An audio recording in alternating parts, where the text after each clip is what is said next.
Hello student, good morning. मैं गोकुल आज आपके लिए इस वीडियो में लेके आया हूँ क्लास 9 विज्ञान चैप्टर 10 हमारा चल रहा था जिसका नाम है गुरुत्वाकर्षण, ग्रेविटेशंस। इसका आज हम पार्ट 7 पढ़ने वाले हैं और पार्ट 6 तक हमने इसको कंप्लीट कर लिया था। और इस वीडियो पार्ट्स में हम किसी वस्तु पर, चंद्रमा पर कितना भार होता है, उसकी किस प्रकार से सूत्र की व्युत्पत्ति होती है, हम कैसे समझ सकते हैं, उसको कैसे ज्ञात कर सकते हैं, ये सब जो है वो हम इस पार्ट के अंदर देखने वाले हैं। तो हमें पता है कि वस्तु का भार जो होता है वो गुरुत्वीय त्वरण के समानुपाती होता है। तो हम लिख सकते हैं, हम जानते हैं कि वस्तु का भार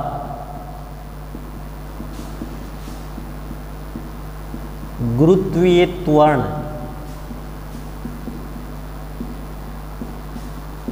के समानुपाती होता है। ठीक है, तो हम क्या लिख सकते हैं कि W समानुपाती G लिख सकते हैं। जो हमने पहले भी जाना था कि भार जो है वो गुरुत्वीय त्वरण के समानुपाती होता है। तो हम क्या लिख सकते हैं, अगर ये गुरुत्वीय त्वरण भार गुरुत्वीय त्वरण के समानुपाती होता है तो हम लिख सकते हैं कि किसी वस्तु का भार जो है उस वस्तु के गुरुत्वीय त्वरण के ऊपर निर्भर करता है। यानी गुरुत्वीय त्वरण जितना होगा भार उसी के अकॉर्डिंग होगा, अर्थात गुरुत्वीय त्वरण के ऊपर भार है वो निर्भर करता है। ठीक है, अब हम बोल सकते हैं कि किसी भी पिंड का गुरुत्वीय त्वरण पिंड के द्रव्यमान के ऊपर भी निर्भर करता है। तो गुरुत्वीय त्वरण किसके ऊपर निर्भर करता है? गुरुत्वीय त्वरण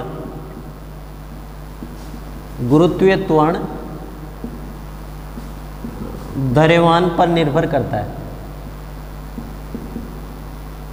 इसका मतलब हम क्या बोल सकते हैं, यदि किसी पिंड का गुरुत्वीय त्वरण अधिक है तो हमें द्रव्यमान अधिक निर्भर महसूस होगा। कहने का मतलब द्रव्यमान तो निश्चित है लेकिन उसके भार में कुछ अंतर आ सकता है। तो गुरुत्वीय त्वरण द्रव्यमान के ऊपर डिपेंड करता है या निर्भर करता है। द्रव्यमान बढ़ने से गुरुत्वीय त्वरण बढ़ेगा। तो देखो हम बोल सकते हैं कि द्रव्यमान बढ़ेगा तो गुरुत्वीय त्वरण भी बढ़ेगा। तो यदि द्रव्यमान बढ़ता है तो गुरुत्वीय त्वरण के मान में भी वृद्धि होती है और द्रव्यमान कम होता है तो गुरुत्वीय त्वरण का मान भी कम होता है। चंद्रमा का द्रव्यमान पृथ्वी की द्रव्यमान से काफ़ी कम है। ठीक है, चंद्रमा का द्रव्यमान कम है किसके?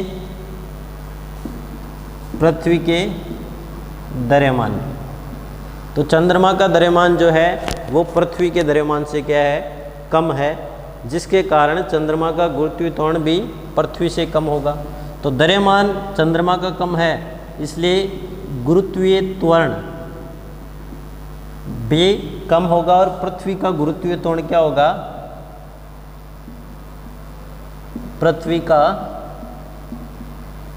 गुरुत्वीय त्वरण वो क्या होगा? अधिक होगा।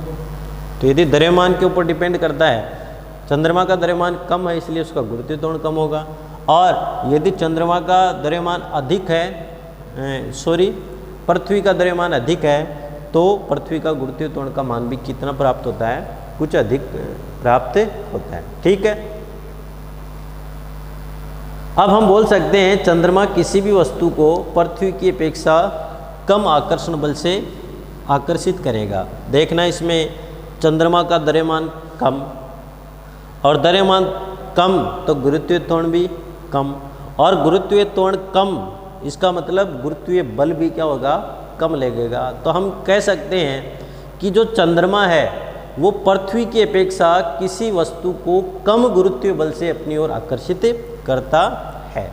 ठीक है, तो ये बात आपको ध्यान में रखनी है।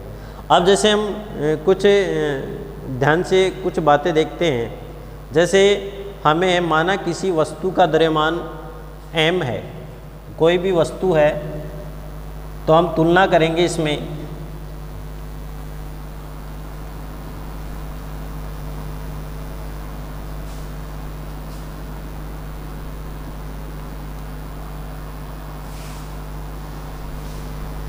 तो हम लिख सकते हैं, माना किसी वस्तु का द्रव्यमान, माना किसी वस्तु का द्रव्यमान m है, ठीक है, ये फिक्स है। कोई वस्तु है, कितना भी हो सकता है, उस वस्तु का पृथ्वी पर भार, वस्तु का पृथ्वी पर भार, तो पृथ्वी का भार, इसका मतलब WE आप लिख सकते हैं इसको, ठीक है। ये पृथ्वी पर भार हो गया। पृथ्वी का द्रव्यमान और पृथ्वी की त्रिज्या,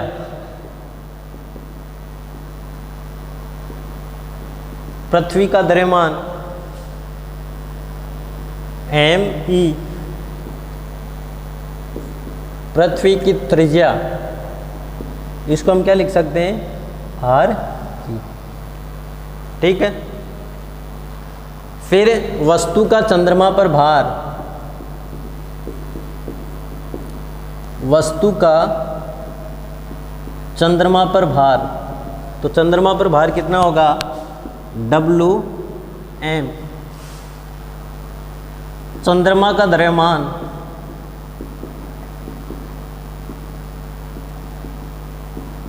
तो चंद्रमा का द्रव्यमान क्या होगा, m, और चंद्रमा की त्रिज्या, इसको हम क्या लिख सकते हैं, R लिख सकते हैं। अब प्रयोगों से हमें इनके मान पता है, जो प्रयोगों के आधार पे जो मान निकाले गए वो इनके मान फिक्स हैं, तो वो इनके मान भी आपको पता होने चाहिए। तो मास ऑफ अर्थ कितना है, 5.98,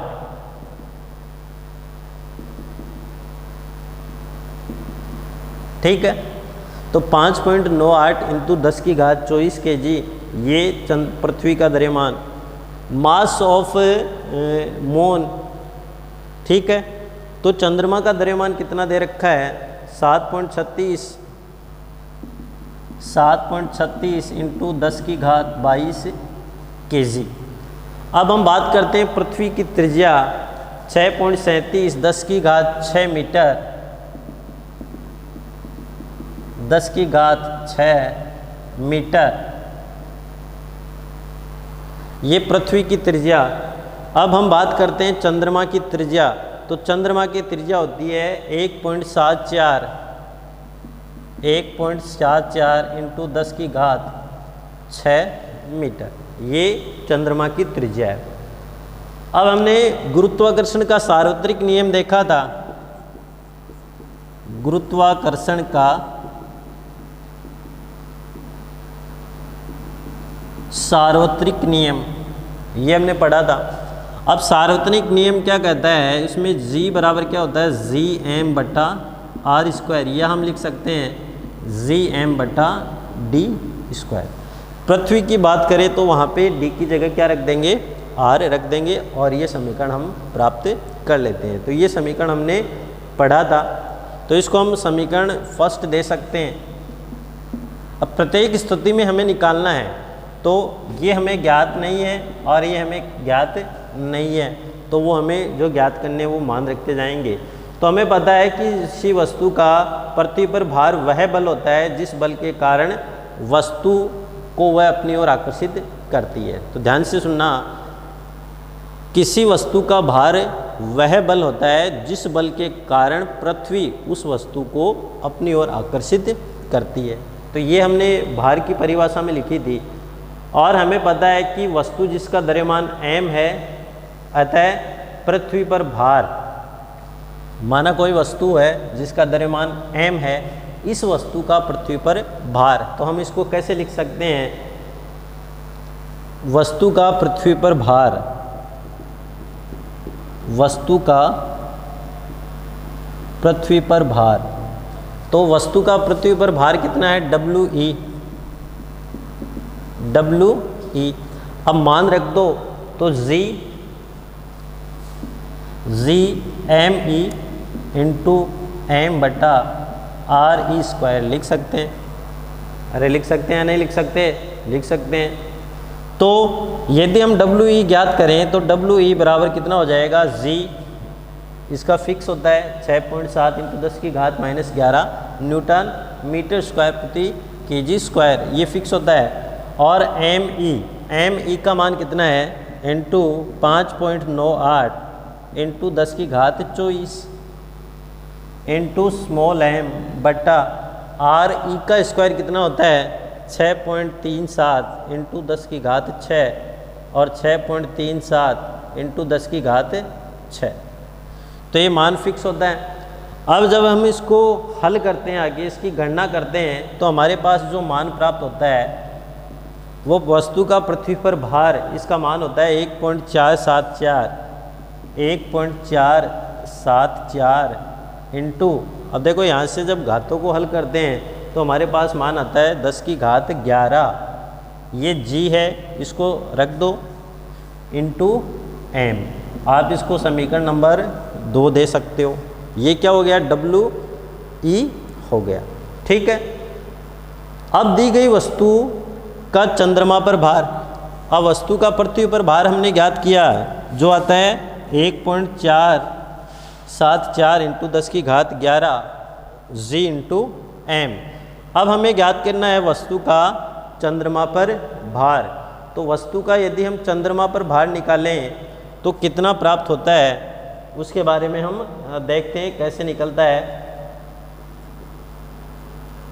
अब चंद्रमा पर यदि वस्तु का हम भार निकालते हैं तो उसको हम किस प्रकार से निकाल सकते हैं, तो उसके लिए हमें यही सूत्र है वो काम में लेना है और इसी के आधार पे हम इसको हल कर सकते हैं। तो ध्यान से देखना इसको। अब वस्तु का चंद्रमा पर भार, तो इसी में आगे करते हैं। वस्तु का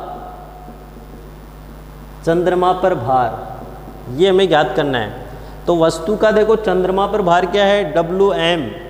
ठीक है, तो हम क्या लिख सकते हैं? डब्ल्यू एम बराबर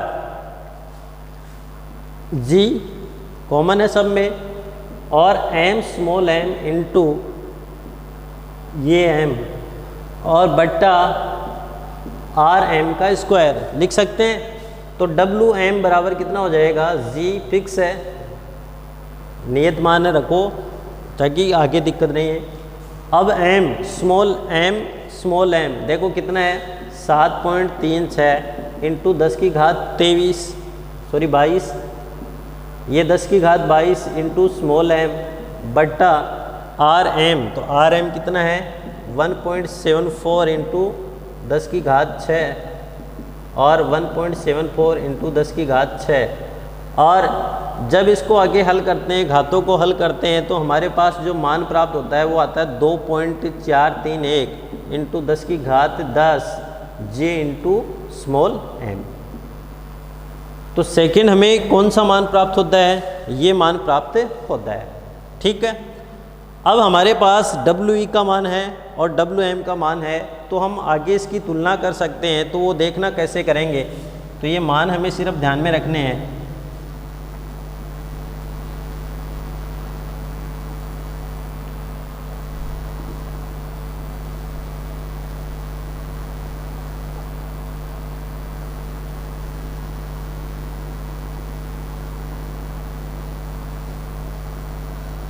अब देखते हैं इसकी तुलना किस प्रकार करते हैं। तो ये मान यदि हमें ध्यान में है तो हम इसकी तुलना कर सकते हैं। तो देखो हमने यही पढ़ना है कि दी गई वस्तु का चंद्रमा पर भार और पृथ्वी के भार का अनुपात। दी गई वस्तु का चंद्रमा पर भार तथा पृथ्वी पर भार का अनुपात। ठीक है, चंद्रमा और पृथ्वी पर भार का अनुपात लिखना है। तो हम लिख सकते हैं वस्तु का चंद्रमा पर भार, वस्तु का चंद्रमा पर भार बट्टा वस्तु का पृथ्वी पर भार वस्तु का चंद्रमा पर भार क्या होता है? WM बटा पृथ्वी पर भार WE, ये तो होता है WM बटा WE। अब देखो यहाँ पे, यहाँ हम ऐसे लिख सकते हैं WM बटा WE। अब देखना यहाँ पे WM का मान कितना है? 2.431 इंटू 10 की घात 10 इंटू G इंटू M बटा 1.474 इंटू 10 की घात 11 G इंटू M। ये इससे कैंसिल हो गया और एक घात ऊपर जाके ये कट जाती है तो माइनस के आ जाएंगे ऊपर, तो WM बटा WE इसका जो अनुपात आता है वो कितना आता है? जब इसको हल करते हैं तो 0.165, कितना आता है? 0.165 प्राप्त होता है। अब इस 0.165 जो है वो लगभग किसके बराबर होता है? 1/6। तो हम क्या लिख सकते हैं कि WM बटा WE बराबर या नियर अबाउट 1/6, तो ये लिख सकते हैं। तो इस संबंध से हम ये ज्ञात कर सकते हैं, अब जैसे मान लो हमें चंद्रमा पर भार निकालना है तो पृथ्वी पर भार इंटू 1/6, तो अतः हम सूत्र ज्ञात कर सकते हैं किसी वस्तु का, अतः किसी वस्तु का चंद्रमा पर भार बराबर 1/6 इंटू वस्तु का पृथ्वी पर भार। तो चंद्रमा पर वस्तु का भार ज्ञात करने के लिए हम इस सूत्र को काम में लेके भार है उसको आसानी से ज्ञात कर सकते हैं। तो ये जो कुछ चीज़ें हैं वो हमें आनी चाहिए और उसके आधार पे जो है वो हम इस सूत्र में किसी वस्तु का जो भार दे रखा है पृथ्वी पर उसका मान या उसका 1/6 करके हम उस वस्तु का चंद्रमा पर भार की गणना कर सकते हैं। तो ये सूत्र हमें ध्यान में रखना है। अब एक न्यूमेरिकल देखते हैं और उस न्यूमेरिकल के द्वारा हम इसको कंप्लीट करने का प्रयास करते हैं कि परीक्षा में जो न्यूमेरिकल वो किस प्रकार से पूछा जाता है, तो उसके बारे में हम न्यूमेरिकल के माध्यम से समझते हैं।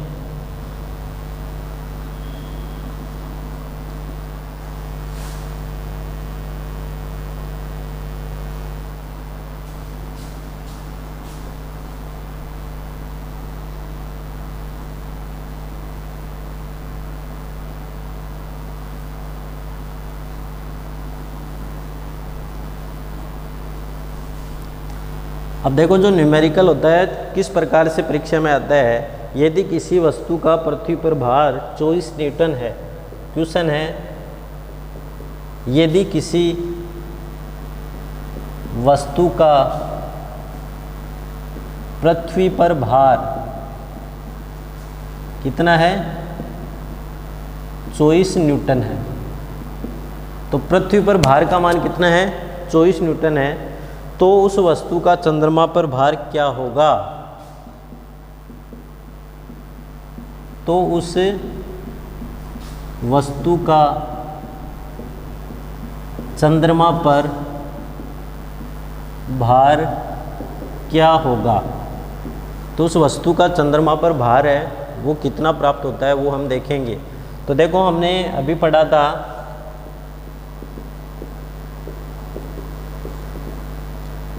वस्तु का चंद्रमा पर भार, यही सूत्र हमने देखा था। अब वस्तु का चंद्रमा पर भार जो है जो हमें दे रखा है 1/6 इंटू वस्तु का पृथ्वी पर भार, ये तो दे रखा है। तो 1/6 इंटू वस्तु का पृथ्वी पर भार कितना दे रखा है? 24 न्यूटन। तो कितने आ जाएंगे? 4 न्यूटन। तो हम क्या लिख सकते हैं? अतः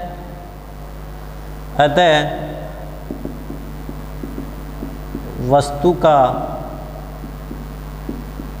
चंद्रमा पर भार कितना होगा? 4 न्यूटन होगा। कितना न्यूटन होगा? 4 न्यूटन होता है या 4 न्यूटन हमें प्राप्त होता है। तो इस प्रकार जो है वो आज की इस वीडियो में हमने पढ़ा कि वस्तु का चंद्रमा पर भार किस प्रकार से ज्ञात कर सकते हैं, तो उसके लिए कौन सा सूत्र काम में होता है, इस सूत्र की व्युत्पत्ति हम किस प्रकार से कर सकते हैं, तो वो सब आज की इस वीडियो में पढ़ा। अगला हमारा जो वीडियो होगा तो उस वीडियो के अंतर्गत हम प्रणोद तथा दाब के बारे में विस्तार से समझने का प्रयास करेंगे।